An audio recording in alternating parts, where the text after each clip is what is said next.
વિદ્યાર્થી મિત્રો, આદિવાસી, વિચરતી જાતિ અને સ્થાનિક સમુદાય પાઠ 5 ટૂંકા પ્રશ્નો ધોરણ 7.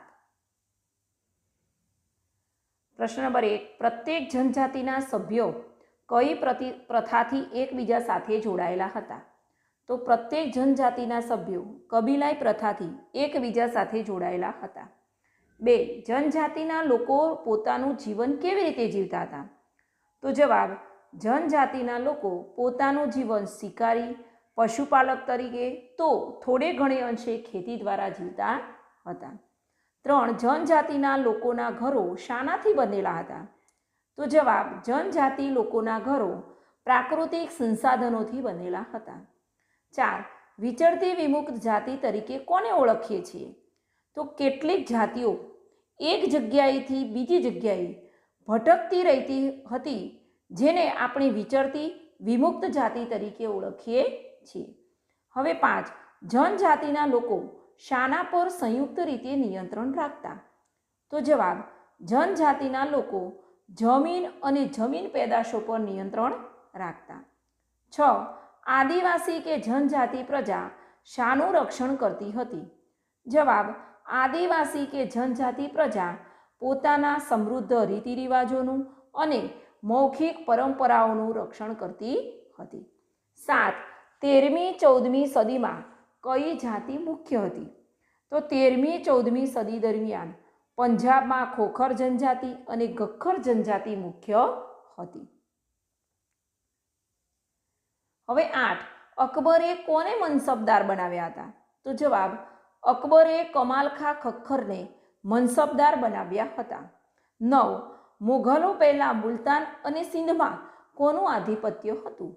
તો જવાબ, મોગલો પહેલા મુલતાન અને સિંધમાં લંઘા અને અર્ધુન જાતિઓનું આધિપત્ય હતું. 10. ભારતના ઉત્તર પશ્ચિમ ભાગમાં કઈ જનજાતિ સૌથી વધુ શક્તિશાળી હતી? તો ભારતના ઉત્તર પશ્ચિમ ભાગમાં બલોચ જનજાતિ સૌથી શક્તિશાળી હતી. 11. ભારતના ઉત્તર પૂર્વ ભાગમાં કઈ કઈ જાતિનું પ્રભુત્વ હતું? તો જવાબ, ભારતના ઉત્તર પૂર્વ ભાગમાં નાગા, કુકી, મિઝો, અહોમ અને અન્ય જાતિઓનું પ્રભુત્વ હતું. 12. ચેર જાતિ પર કોને અને ક્યારે હુમલો કર્યો? તો જવાબ, ઈસવીસન 1591માં અકબરના સેનાપતિ રાજા માનસિંહે ચેર જાતિ પર હુમલો કરી પરાજિત કર્યા. 13. કર્ણાટક અને મહારાષ્ટ્રના પહાડી વિસ્તારોમાં કઈ જનજાતિઓ રહેતી હતી? તો જવાબ, કર્ણાટક અને મહારાષ્ટ્રના પહાડી વિસ્તારોમાં કોળી, બેરાદ અને બીજી કેટલીક જાતિઓ રહેતી હતી. 14. દક્ષિણ ભારતમાં કઈ કઈ જાતિઓ રહેતી હતી? તો દક્ષિણ ભારતમાં કોરાગા, વેતર, મારવાર અને બીજી જનજાતિઓ રહેતી હતી. 15. ભીલકુળ શાના સાથે જોડાયેલા રહ્યા? તો જવાબ, ભીલકુળ શિકાર અને અન્ન સંગ્રહ સાથે જોડાયેલા રહ્યા. 16. વિચરતી અને વિમુક્ત જાતિના લોકો સ્થાયી ખેડૂતો પાસે કઈ કઈ વસ્તુઓનો વિનિમય કરતી હતી? તો વિચરતી અને વિમુક્ત જાતિના લોકો સ્થાયી ખેડૂતો પાસેથી અનાજ, કપડાં અને અન્ય વસ્તુઓ માટે ઊન, ઘી વગેરે વસ્તુઓનું વિનિમય પણ કરતા હતા. 17. વણઝારાનો સમૂહ શું કહેવાતો? તો વણઝારાનો સમૂહ ટાંડા કહેવાતો. 18. કઈ જાતિ ભારત અને વિશ્વ વચ્ચેની કડી હતી? તો વણઝારા જાતિ ભારત અને વિશ્વ વચ્ચેની કડી હતી. 19. વિચરતી વિમુક્ત જાતિઓ શાના વેપાર સાથે સંકળાયેલી હતી? જવાબ, વિચરતી વિમુક્ત જાતિઓ ઘેટા બકરા, ઘોડા, ગાય, ભેંસ અને બળદના વેપાર સાથે સંકળાયેલી હતી. 20. વિવિધ જાતિના નાના મોટા ફેરિયાઓ શું વેચતા? તો જવાબ, વિવિધ જાતિના નાના મોટા ફેરિયાઓ એક ગામથી બીજે ગામ જઈને જાતે બનાવેલા દોરડા, ઘાસની ચટાઈ અને મોટા થેલા વેચતા.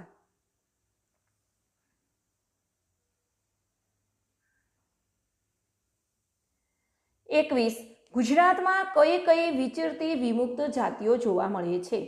તો કે ગુજરાતમાં વણઝારા, માલધારી, નોટ, બજાણિયા, કાંગસિયા જેવી વિચરતી વિમુક્ત જાતિઓ જોવા મળે છે. 22 ક્યાં રહેનારી પ્રજા ગોંડ તરીકે ઓળખાય છે?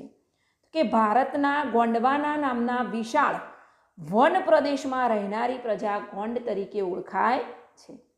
હવે 23 ગઢકટંગાના ગોંડ રાજ્યમાં કેટલા ગામોનો સમાવેશ થતો હતો? તો જવાબ ગઢકટંગાના ગોંડ રાજ્યમાં 70,000 જેટલા ગામડાનો સમાવેશ થતો હતો. હવે 24 સ્થળાંતરિત ખેતી તરીકે કોને ઓળખવામાં આવે છે? તો જવાબ સ્થળાંતરિત ખેતીમાં જંગલોમાં વૃક્ષો કાપીને તેને સળગાવીને જમીન સાફ કરી ત્યાં ખેતી કરાય છે. 2-3 વર્ષ ખેતી કર્યા બાદ જમીનની ફળદ્રુપતા ઘટતા આ વિસ્તાર છોડી દઈને બીજી જગ્યાએ આ જ રીતે ખેતી કરવામાં આવતી ખેતીના આ પ્રકારને સ્થળાંતરિત ખેતી અથવા ઝૂમ ખેતી તરીકે ઓળખવામાં આવે છે. હવે 25 અહોમ લોકો ક્યાં વસ્યા અને તેમને કેવી રીતે નવા રાજ્યની સ્થાપના કરી? તો જવાબ અહોમ લોકો 13મી સદીમાં હાલના મ્યાનમારમાંથી આવી અસમની બ્રહ્મપુત્ર નદીના ખીણ વિસ્તારમાં વસ્યા. તેમણે ભૂયા ભૂસ્વામી જમીનદારની જૂની રાજકીય વ્યવસ્થાને બદલે એક નવા રાજ્યની સ્થાપના કરી. પાઈક કોને કહેવામાં આવતા? તો જે લોકો પાસે રાજ્ય માટે બળજબરીથી કામ કરાવવામાં આવતું તેને પાઈક કહેવામાં આવતા. હવે 27 અહોમ કુળ કેમ તૂટી ગયા? તો કે દરેક ગામમાંથી નિશ્ચિત કરવામાં આવેલી સંખ્યામાં પાઈક મોકલવાના રહેતા.